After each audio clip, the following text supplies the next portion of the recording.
monitoring and recording. Do not use three-way or call waiting features during this call. Thank you for using Global Tel Link.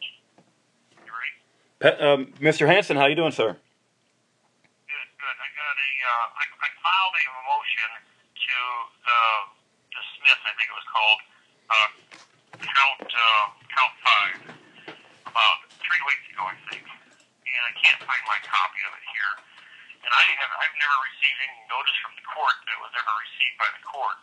I think it's like 5 or 6 pages long. It's handwritten, and it's right. You know, the first page will tell you that it's a motion to dismiss count 5. I believe it says right on it. I was wondering if you could take a look on pager and see if it's there. Yeah, sure. Yeah, I can do that. I can do that right now. Absolutely. You know, I did see a motion to dismiss just recently. I don't know if it's the same one you're talking about. Give me just a second. Yeah, there's a. Yeah, that would probably be it. Yeah. Okay, let me. What I need is you to get copies of it for me. Okay, and mail it to you. Yeah. You know, I have a UPS store that I can send a PDF file, and they'll just mail it from the UPS store. Yeah, I noticed. You'll have to explain how you do that someday. Okay. Well, let me read to you. Let me read to you what I've got and make sure it's the right document before I mail it. It's document number 213 in Pacer. It says Hansen's sentencing memorandum. It says, comes now the defendant Paul John Hansen via e-filing by standby counsel and presents the following to the court consideration for his pending sentencing presently set for June 29th. No, that's not it. That's not it. Okay. No, that has something to do with sentence. Mine has something to do with just a motion to dismiss. Okay, I think this one was... It should have been filed. Okay, It should have been filed about 3... This call is from the Santa Rosa County Sheriff's Office. This was filed 3 weeks ago? I think it was 3 weeks ago, about, yeah, maybe longer. I don't know. I think it's 3 weeks. Okay. Yeah, let me, let's see. I'm looking up the case now. Give me just a second. Here we go. Let's see if anything... Then the other thing, just go ahead and write this down. Notify Klotz by email and tell him to run a motion that's similar to the one that counted that dismissed count 1, 2, and 4, I think, to dismiss count 5. The United States Liberty Foundation said that they believe that you could run that same motion and get count 5 dismissed. Okay. I need you to repeat that, but let me share with you. There's a new document that just showed up in Pacer last night. It's document number 215, and it's called Order on Motion to Dismiss. Okay, and it says, upon consideration of the foregoing, it is ordered this 26th day of July. July? She said 26th day of July, 2015. She put the wrong month. The relief requested is denied. Margaret Casey Rodgers. So she denied the order to dismiss, but she put July the 26th. I don't know. She must have messed up on her date or something. Okay. Now, what did she deny to dismiss? Well, it just says it's just one page is all it is. It's just one page. It says United States of America versus Paul John Hansen. Up at the top, they have the June the 25th. The motions and pleading is motion to dismiss count 5, notice of law. Oh, okay, yeah, that would be the one. Okay, so okay, I don't need it then. Okay. If Klotz can get me, all you have to do is email Klotz and tell him that I wanted a copy of that motion that was dismissed. Oh, you know what? Okay, and I just found it. It's a document number 211.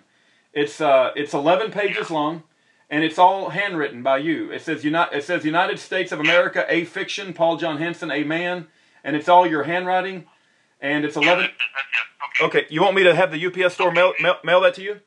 Yeah, if it's the easy and inexpensive. Oh, yeah, Make it's- a copy of that and mail it to me. Yeah, it's no problem at all, Paul. That's not a problem.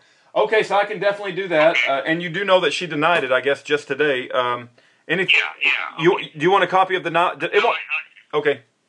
No, I don't need. You can send me a copy of that too. Yeah, it won't be no problem. And then, I also need you to email Kloss and tell him to run the same arguments that got the other 3 counts dismissed.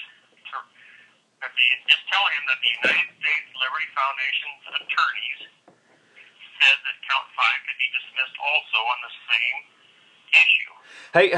Hey, Paul. Let me throw this idea at you, and if you don't like it, it's fine.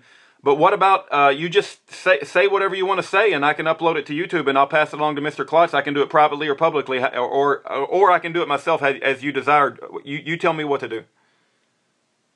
Yeah, just do it. Just do it. What I. Okay. You're recording this, right, Secret? Yeah. I'm recording it. Yep. Yeah. Just I don't know if Klotz wants to go to YouTube and stuff. Okay, I got you. Okay, so you want me to? So let me take some good notes. You want me to have him run the same arguments that got which counts dismissed? The other 3. Okay. He needs Mr. That was run by the United States Liberty Foundation. Yeah. The brief that they put together. Just tell him that they said that count 5 could be dismissed on the same argument. Okay, I'll send him an email and. Yep. Yeah. So essentially, what they're saying is that my action associated with count 5 can be associated with establishing a foundation for future litigation, therefore qualifies under a dismissal on the same standard. Okay. I will definitely pass the word along. I have his email and I have his secretary's email, and I'll ask him to do that.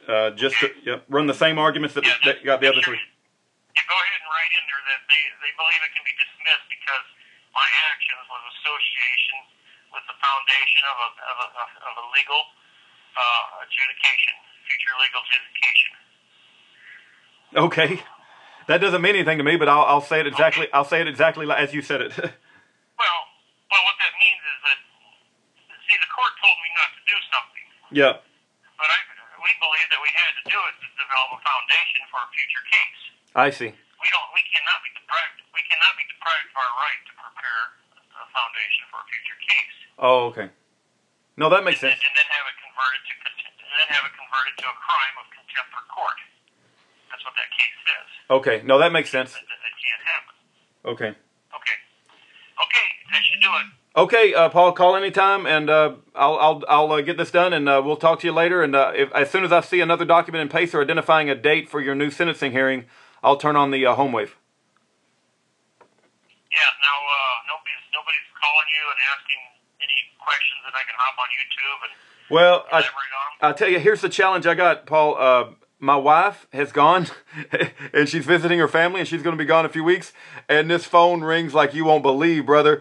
And it's more than without my wife, I feel like I'm a crippled man, and both my. What reasons are they calling? They're calling in support of Kent Hovind. They want to know details of his release. They want to know his address. How come he's not? They stopped him receiving prepaid envelopes. How come he's in solitary? He's been in there 19 days. Wednesday homecoming. Okay. But there may be other calls, but it's like water going over a bucket. I just can't handle all the. And I've been telling everybody. And Sean Stuller's been calling. Yeah. And I'm just doing the best I can. But without my wife here, it's been absolute pandemonium. Yeah, I understand. Okay, I was just making sure that I was available for that. Okay, I'll let you go then. Okay, all right. Take care, Paul. God bless. Bye-bye.